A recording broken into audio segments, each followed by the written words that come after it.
हम भोपाल में ही थे और आपने जलेबी खाई थी, राजयोग भवन से ही वो जलेबी आई थी, और फिर आपको एक कोई किस्सा याद आ गया था माउंट आबू का, तो वो भी बताएं कि आपने भी जलेबी बनानी सीखी थी।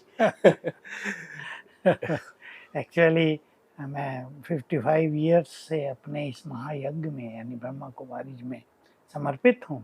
जी। और जब मैं आया तो मुझे किचन की सेवा का भाग्य मिला, जो बहुत बड़ी सेवा मानी जाती है इस महान यज्ञ में।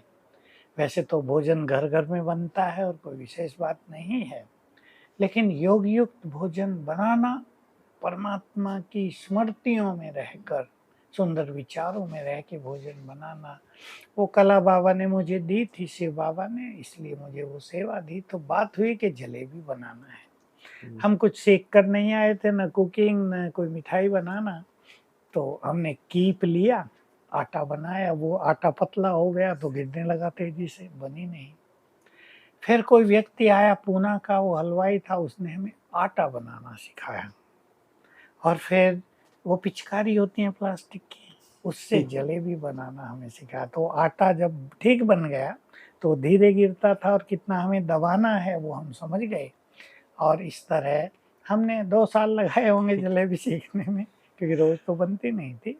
तो जब हमारे यहाँ भगवान को भोग लगता है तब वो बनाई जाती हैं। फिर तो हम एक्सपर्ट हो गए थे। हमने लोटे ले लिए थे बहुत अच्छे स्टील के, उसमें छेद किया था उसी नाप का, और उससे बनाया करते थे। तो हजारों बनती थी, कई कई हजार। तो बहुत ही अच्छा लगता था। अब जलेबी का नाम सुन के आपके मुख में पानी तो आ गया होगा, तो खा लेना। तो जलेबी का नाम सुन के मुख में पानी आ गया होगा। तो ऐसे भाई जी को 2 साल लगे जलेबी बनाने में। और भाई जी जब आप परफेक्ट जलेबी बनाने लगे थे और दादियां जब जलेबी खाती थी तो उनका क्या? दादियाँ तो आती भी थी किचन में, क्योंकि जी। गुरुवार के दिन दादी प्रकाश बनी किचन में विशेष आती थी, सवेरे ही मुरली क्लास में जाने से पहले। और जी। हम सब कम से कम 8-10 लोग उस कार्यों में लगे हुए होते थे। तो बहुत खुश होती थी।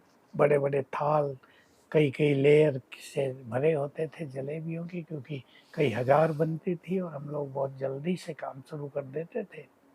4 बजे से ही सवेरे काम शुरू कर देते थे। तो बहुत अच्छा लगता था। और फिर दादी को जब जब खांसी होती थी तो हम देसी घी की जलेबी उन्हें ताज़ी ताज़ी बना के उनके ही छोटे से किचन में खिलाया करते थे। तो बहुत अप्रिशिएट करती दादी की तो क्वालिटी थी, वो अप्रिशिएट करती थी, आगे बढ़ाती थी, उमंग उत्साह दिलाती थी, प्यार बहुत देती थी। और इस कारण हमें बहुत काम करने पर भी थकान नहीं होती थी। तो दादी की पालना ऐसी थी कि अथक बना देती थी, और कुशल प्रशासिका तो वो थी ही, ये सब हम जानते ही हैं।